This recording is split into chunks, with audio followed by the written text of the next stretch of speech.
দেখুন, আমরা ঘটনাটি যখনই আমরা জানতে পারি তখনই এফআইআর হয়েছে এবং একজনকে অ্যারেস্ট করা হয়েছে, তাকে আজকে কোর্টেও পাঠানো হয়েছে।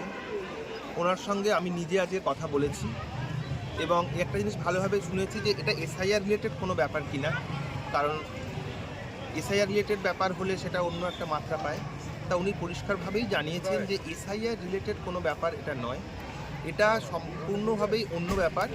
উনি একটা স্কুলে গেছিলেন, সরস্বতী পুজোর নিমন্ত্রণ ছিল এবং সেখানে সরু রাস্তায় সরস্বতী পুজোর পরে ডেকোরেটার্সের লোকজন গাড়িতে মালপত্র লোড করছিল। তা দুটি ছেলে যারা আঘাত করেছে তারা ওখানে এসে রাস্তা ছাড়ার জন্য জোরাজুরি করছিল। সেই সময় ডেকোরেটার্সের লোকেদের সঙ্গে তাদের বচসা বাঁধে এবং উনি সেটাকে শান্ত করতে যান। সেই সময় আচমকা দুজনের মধ্যে এই দুজন ওর উপর চড়াও হয় এবং মারধর করেন এবং সম্ভবত বাইকের চাবি দিয়ে ওনার মাথায় ঘুষি মারেন, যার ফলে ওনার একটা ক্ষত হয় মাথায়। তা ওনাকে আজকে আমরা আশ্বস্ত করেছি একজন অ্যারেস্ট হয়েছে এবং আরেকজনকে যাতে ইমিডিয়েট অ্যারেস্ট করা যায় তার সমস্ত রকম পদক্ষেপ আমরা নিচ্ছি। উনি ব্যাপারটা বুঝেওছেন এবং সেই নিয়ে উনি আমাদের যা আমাদের কাজের অগ্রগতি তাতে উনি সন্তুষ্টও হয়েছেন। ঠিক কথা হলো, ভরসা যোগাইলো যে আপনি ঠিকঠাক কাজ করেন, আপনার সেরকম কি আছে আমরা ওটা দেখে নিই। আপনি কালকে অভিযোগ করেছেন যে পুলিশ আপনার বাড়ির লোকের অভিযোগপত্র নেয়নি। হ্যাঁ, তখন পর্যন্ত কিন্তু পুলিশ সূত্রে যেটা আমরা জানতে পারলাম গতকালই পুলিশ একজন দুষ্কৃতীকে আটক করেছে।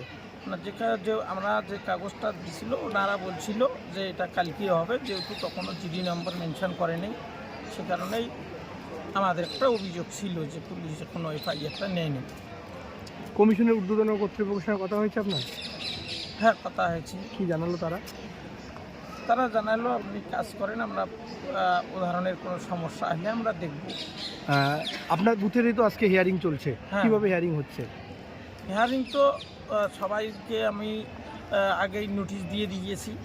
আমি হাসপাতালে ভর্তি থাকার পর অনেকেই ফোন করছিল এলাকার মানুষের সাথে, যেহেতু আমি ওই এলাকারই বিএলও, সেহেতু তারা যাতে ভালো পরিষেবা পায়। আমি ডাক্তার ছুটি দিতে না চাইলেও আমি ইচ্ছাকৃতভাবে ডাক্তারকে বলে ছুটি নিয়েছে, তাদের যা সমস্যা সব সলভ করে দিয়েছি এবং ঠিকঠাক। আপনি কালকে বলেছেন ইস্তফা দেবেন?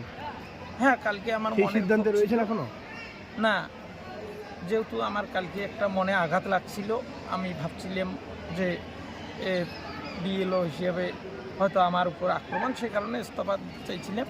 আজকে এখানে যারা আছে ইলেকশনের কমিশনের লোক এবং পুলিশের সঙ্গে কথা বলার পর মনে হয়েছে যে না, আমার কাজটা আমাকে করতে হবে এবং তারা তাদের ভূমিকা ঠিকঠাক পালন করবে। কালকের যে ঘটনা, এই ঘটনা কি মানে ব্যক্তিগত শত্রুতা নাকি রাজনৈতিক কোনো ব্যাপার রয়েছে?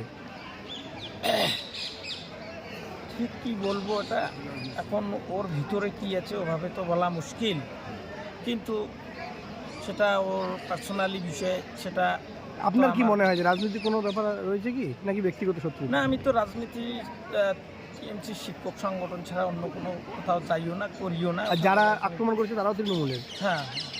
তাহলে কি তার ব্যক্তিগত শত্রুতার জেরে? সেটা বলতে পারবো না। আর পুলিশের ভূমিকায় আপনি সন্তুষ্ট? হ্যাঁ, সন্তুষ্ট। কি নাম আপনার? মনোয়ার হোসেন।